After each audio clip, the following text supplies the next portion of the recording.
Шаңырағымды шайқадым. Бірінші бөлім. Кейіпкердің әңгімесі, болған оқиға. Авторы Жеңіскүл Тұрсынбаева. Мен өз өмірімде адастым.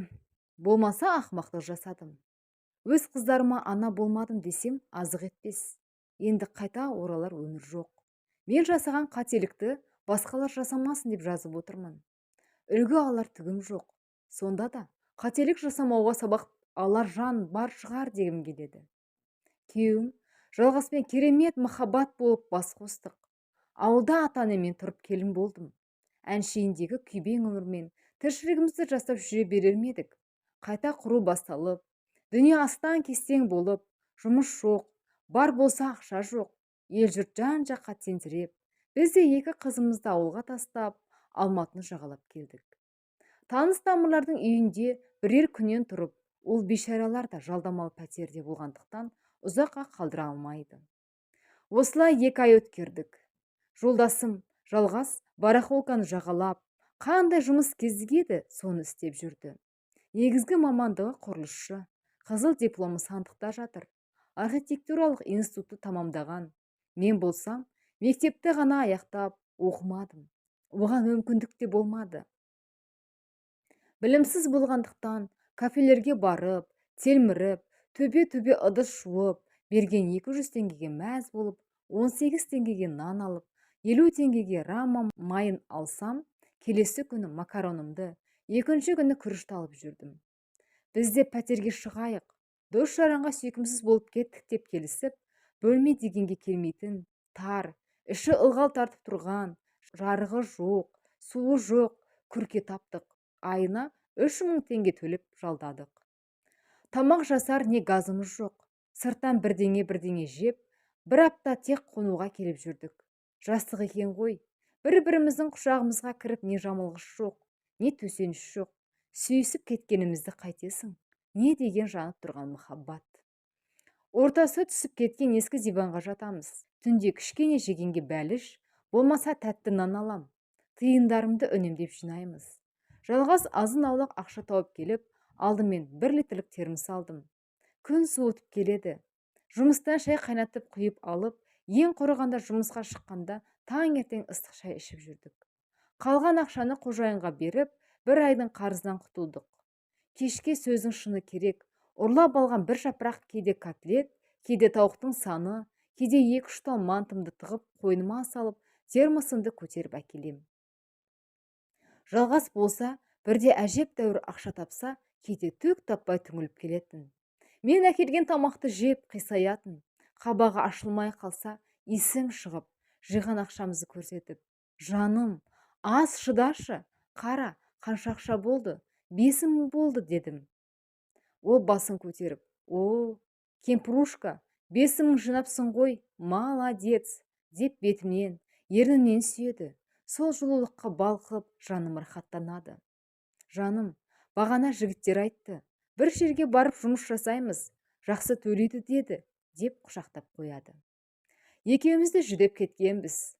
Сондықтан аш болмасақ та тоқ емеспіз. Бірақ бір-бірімізге деген сеніміміз бар, көңіліміз ақ, сүйіспеншілік пен қамқорлығымыз жетіп артылатын.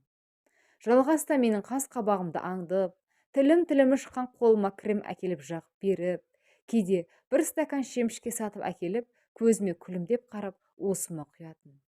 Қыздарымды сағынып жылағанымда, олар жылы үйде, алдарында астары бар, аш шыдашу, осы қыстан шықсақ, дұрыс үй тапсақ, әкелеміз деп аймалайтын. Сол күндерім бақытты екен ғой. Жалғас айтқан жұмысына барып, бір аптада 20 000 тапты. Екеуміз бақыттымыз. Шолпан, мынау үй емес, басқа жер іздейік, қыс келе жатыр. Жылтқыш болса да қосатын жарығы бар, пәтер іздеймін деп кетті. Жұмысым аяқталып келсем, көзі жайнап, мен жақсы пәтер таптым, жүр деп қақпаның алдында тұр. Әлі толық 1 ай өтпеді деп аптамыз бар деппін. Әкесін, қалсын, кеттік деп ұсақ сүйектерді бір пакетке салып, киімдерді бір пакетке салып алып, еріп кеттім. Өжет деген барахолканың астындағы ауылға келдік.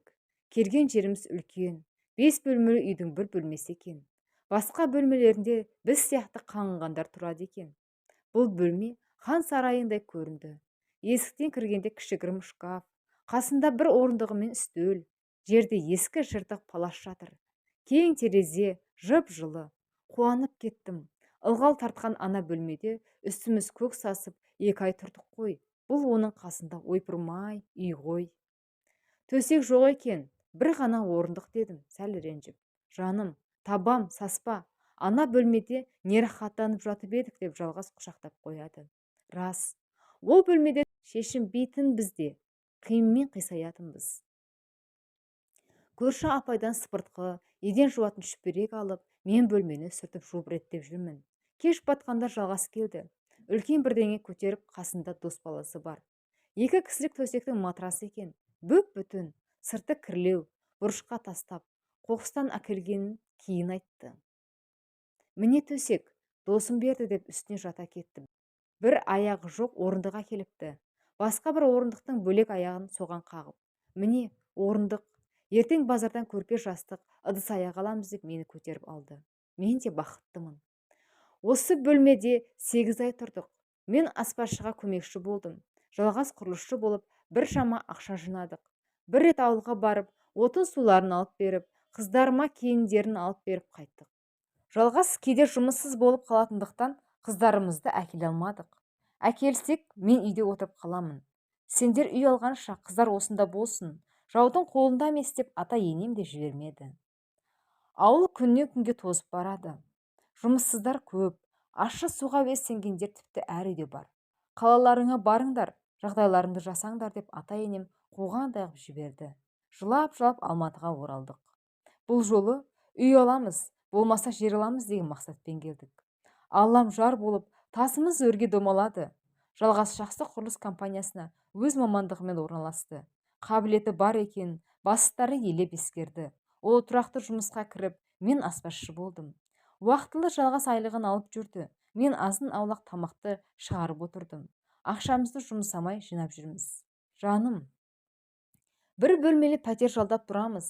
Болмаса, екеуміз де ауырамыз деді жалғасым. Ол пәтер тауып тағы көштік. Пәтер рахаттанып, суға түсіп, ақ төсекте жатып, бақыттымыз. Тиынды тиынға қосып жинап жүрдік. Киінбейміз. Мен тістеп әкелген нәрсені азық қыламыз. Жалғаста жұмыстан түсте бір мезгіл ас ішкеніне риза болса, мен де тамақтың ортасында ананы бір тістеп, мынаны бір ұрттап тоқпын. Арада 5 жыл уақыт өткен соң, Шолпан, жаным, біздің компания пәтер береді екен деді. Жақсы ғой, оған алдымен ақша салады екенсің. Біздің жинағанымыз 3 бөлме пәтердің бастамасына жетеді екен деді. Мен шошып кеттім. Алдаса ше? Жоқ жаным, алдамайды. Оны қайдан білесің? Бастық айтты. Бастығың алдаса ше?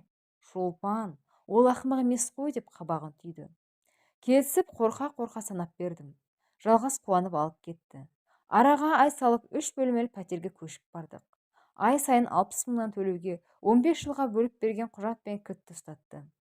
Алға қойған мақсаттың ең күрделісіне жетіп, екеуміз бақыттымыз. Той жасап, ауылдан туыстар барын көтеріп келіп, қуанышты бірге бөлісті. Ата-енем біраз малын сатып, қомақты ақша келіпті. Бірі қызын, бірі ұлын қоса пәтерімізге тұрғызуын өтініп, ас суын беріп тұрамыз деп айтып кетті. Біз еш қарсылық көрсетпей кіргіздік. Ауылдан сандалып келген кім болса да біздікіне келіп айлап жататын болды. Мен барахолканың қақ ортасынан асхана аштым. Қайын сіңілім қасымда. Күн түн демей еңбек етеміз. Жалғас сол құрылысында ол інісін қасына алды. Уақыт сымырап тағы 5 жыл өте шықты. Қыздарым 4-5 сынып оқиды. Қасымызға алдық. Мектепке орналастырдық. Жұмыс бастан асады. Табыс мол. Бұрынғыдай үнемдеуді қойдық. Жалғас қомақты ақша тапқанда пәтерді толығымен сатып алдық. Әрине, ата-енем де тағы малдарын сатып болысты. Ол қарыздан да құтылдық. Жалғас, біз Ақмолаға барамыз. Сол жақта 15 күн болып, 15 күн үйде боламыз деп Ақмолаға кетті. Жыл өтті, 2 жыл өтті. Бұл графикке үйреніп алдық. Пәтерімізді жиһазға толтырдық. Менің де кафем кеңейіп, елдер той өткізетін болды. Бақ қонған, қолға қарға тышқан уақыт болды. Уыс-уыс ақша қарызға беретін болдым. Қыздарымды шырттай киіндіріп, өңшең дөкейлердің балалар оқитын мектепке беріп қойдым. Байлардан менің қай жерім кем деп өзімше ойлайтын болдым. Екінші жерден тойхана ашып, өз туысымызды толтырып, төбелеріне қарап жүрдім. Жалғыз үзбей ақшасын салып тұрды, бірақ өзі келмейтінді шығарды. Сылтауы, Астана салып жатырмыз, жұмыс көп дейтін. Бір жылда 2 рет келді. Табысыңды жіберсең болды, аман жүр деп, мен өз жұмысыммен жүрмін. Соңғы келгенде көлік мініп кетті. Бірдей бастықпын. Жаяу ана объектімен мына құрылыстың ортасында шаршадым деп көлік алды. Маған да RAV4 джип мінгізіп қойды. Сатыр-сатыр ақша санап жүрміз. Жалғастың Ақмолаға кеткеніне 3 ай ғана болған. Бірде бір келіншек келіп тұр. Мен Жалғастың Астанадағы әйелімін. Мынау біздің ұлымыз дегенде шалқамнан түсе жаздадым. Бірден ашуға беріліп, шашын жұлып, далаға бірақ қуып шықтым. Ол кезде сотка жоқ, кімді боқтарымды білмеймін. Ашу ыза күйік алып барады. Алматыдағы конторысына барып, байымды тауып беріңдер деп басыма көтеріп, әйтеуір таптым. Телефонның ар жағынан, саған не болды? Қыздарға бірдеңе болды ма дейді. Сен кел, келмесең мен барам. Егер де мен барсам, жаман болады деп тұтқаны қойдым. Бір апта өткізіп келді. Есіктен кірместен айғайға бастым да, ыдыста кетті, сынатын дүниенің біразын шақтым. Сен ауру болыпсың деп шығып кетті. Сол кеткеннен Ақмоласына бірақ кетіпті. Сол кезде неге ешкімді тыңдамадым екен? Мен шынымен ауру болып қалдым. Жалғасқа маза бермедім. Іздеп те бардым. Шынымен қызу құрылыс жасап жүр екен. Жатақханада қызы бар, келіншегі бар. Көбінше еркектер жатады екен. Сонда да басылмадым. Жұмысым жайына қалды. Шолпан, онда пәтерді сатып, Астанаға көшейік, қасымда бол. Астанада маған жұмыс көп. Астанада әлі көп құрылыс болады деді. Ары ойлап, бері ойлап, Алматыны өз тойханамды қимай қайттым. Сәл тынышталып, қайта тірлігімді бастадым. Уақыт солай болды ма, әлде мен өзім шынымен ауру болдым ба, білмеймін. Басым қатты. Жалғасты қызғанғанымды қоймадым. Тойхана дүркіреп жүріп жатты. Заман да оңала бастады. Айтпай, ескертпей 1-2 рет ұшақпен Астанаға жетіп бардым. Ақмола Астана болып өзгерген. Дәл үстінен түссем бе деп ойлаймын, бірақ Жалғасым жұмыстан бас көтермей жүргені. Мен келгіштей берген соң бөлек пәтер жалдап тұратын болды. Одан сайын қызғанамын. Ол қатты жақсы көрсе де қызғанамын. Дәл осылай басқа келіншекті сүйіп жүрген жоқсың ба десем, салқын қосылсақ тағы біреуің бар, сонымен кездесіп әлің жоқ деп тисе беретін болдым. Ол ренжігеннен шаршады. Мен оны түсінбедім. Қыздарымыз бойжетіп қалды. 14-15-ке келді. 8-9 сыныпта оқиды. Шолпан, сен қыздарға қарасаңшы, өсіп қалды ғой, бойжетті. Мына жүрсің не? Қыздар кіммен деген Жалғастың сөзін мені қуып тұр деп ойладым.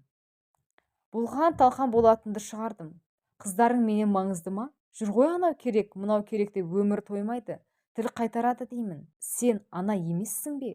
Орнына қой, ақыл айт дейді ақыл көз. Кел де, өзің қой. Анау сенің әке-шешең берген тәрбие маған көнбейді деп едім, өмірінде бірінші рет шапалақпен тартып жіберді. Шалқамнан түстім. Сен байғап сөйле. Әке-шешеме тіл тигізбе деп қабағын түйіп бетіме түйіліп қарап шығып кетті. Бетінде бірден 5 саусақтың ізі қалды. Дуылдап ашып тұр. Жалғас еңгезердей денелі, бір алақанның өзі табақтай, кез келген еркектің 2 алақанына келеді. Жасы ұлғайған сайын тіпті үлкейіп кеткен сияқты. Сол кезде 35 жаста еді. Таусылып жылап, өмірім қор болғандай Алматыға кеттім. Ол не қоңырау шалмады, қалай жеттің деп жазбады. Жаңа ұялы телефондар шыққан кез. Қыздарыммен өзі тікелей хабарласып, қайда жүргендерін, сабақтарын тексеріп, естерін шығарады. Бір шапалақ жеп, мен бетте алмай 3-4 ай жүрдім.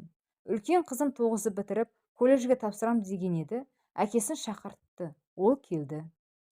Жылы болмаса да аса суық емес амандасып, қыздың оқуын көп талқыға салып, ақыр аяғы қыздың қалауын орындап, түсіріп кетті. Көп кездеспедік те, маған жоламай кетті. Бұл қылығы күйдірсе де, сөз айтпадым. Мен де жалпаңдамай қоймадым. Көкіректендім, басымды имедім, намыстандым. Ана келіншектің күйеуі тастап кетіпті. Мына келіншектің күйеуінің тоқалы бар деген түрлі сұмдық жағдайларды жұмысымда жүргенде естіп көріп жүрдім. Сол бейшара келіншектердің сүмірейіп жүргендеріне қарап, ой келе бастады. Мені тастайды ма? Тастаса да, мен бұлар сияқты сүмірейіп жүрмеймін.